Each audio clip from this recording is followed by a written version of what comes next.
ഞങ്ങളൊക്കെ ചെറിയ കുട്ടികളായ സമയത്ത് പുതിയ വർഷത്തെ കലണ്ടർ കിട്ടുമ്പോൾ നമ്മൾ ആദ്യം നോക്കുന്നത് ജനുവരിയിൽ കണ്ടത്തുത്സവം എന്നാണ്. എന്താപ്പാ വന്ന് ഓക്കെ, നമുക്ക് വിഷയത്തിലേക്ക് വരാം. കണ്ടത്തുത്സവം എൻ്റെ അറിവ് ശരിയാണെങ്കിൽ മലയാള മാസം മകരം 10-ാം തീയതിയാണ് ഈ ഉത്സവം ഉണ്ടാവല്. ഞങ്ങളെ ഒരുക്കം കഴിഞ്ഞ് നടത്തിയപ്പോത്തിനും ഫസ്റ്റത്തെ തറ കഴിഞ്ഞുണ്ടായിരുന്നു. പിന്നെ ഒന്നും നോക്കിയില്ല, കിട്ടിയ ഗ്യാപ്പിൽ ഫുഡ് കഴിച്ചു.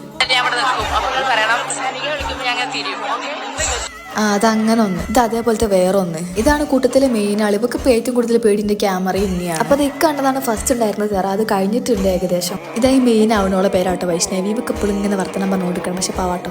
അപ്പൊ ഇതാണ് രണ്ടാമത്തെ തറ. കരിങ്കണ്ടം തറ എന്നാണ് ഇതിന്റെ പേര് കേട്ടോ. ഇതിന്റെ ഐതിഹ്യം എന്താണെന്നോ അല്ലെങ്കിൽ ഇതിനെ പറ്റിയുള്ള മറ്റു കാര്യങ്ങളൊന്നും എനിക്കറിയില്ല, പക്ഷെ കണ്ടിരിക്കാൻ നല്ല രസം. കണ്ടോ, ഇതിന്റെ ബാക്കിൽ മുള കൊണ്ടുണ്ടാക്കി എന്തോ വലിയ സാധനം വെച്ച് കെട്ടിയിട്ടുണ്ട്. ഇത് വെച്ചിട്ട് അവർ കളിക്കുന്നത് ഭയങ്കര വെയിറ്റ് ആട്ടോ. ഇതിന് പിന്നെ നമ്മുടെ നാട്ടിൽ ചൂട്ടളി എന്നാ പറയല്. ഞങ്ങൾ ഡാൻസ് കളിക്കുമ്പോൾ പല സ്റ്റെപ്പുകൾ വരുന്ന കോപ്പി അടിക്കല്. ഇതാണ് പിന്നെ മൂന്നാമത് ഉണ്ടായിരുന്ന തെറ. പക്ഷെ ഇതിന്റെ പേരെന്താന്ന് എനിക്ക് കറക്റ്റ് അറിയില്ല. ഇതും കൂടെ കഴിഞ്ഞാൽ പിന്നെ നമ്മൾ ഇന്റർവെൽ ഇടും. പിന്നെ നമ്മൾ വീട്ടിൽ പോയിട്ട് പിന്നെ കുറച്ച് കഴിഞ്ഞിട്ട് തിരിച്ചും കെട്ടണം വരും. അപ്പൊ ബാക്കി പരിപാടി അടുത്ത വീഡിയോയിൽ കാണിക്കാം. അപ്പൊ ശരി, ബൈ.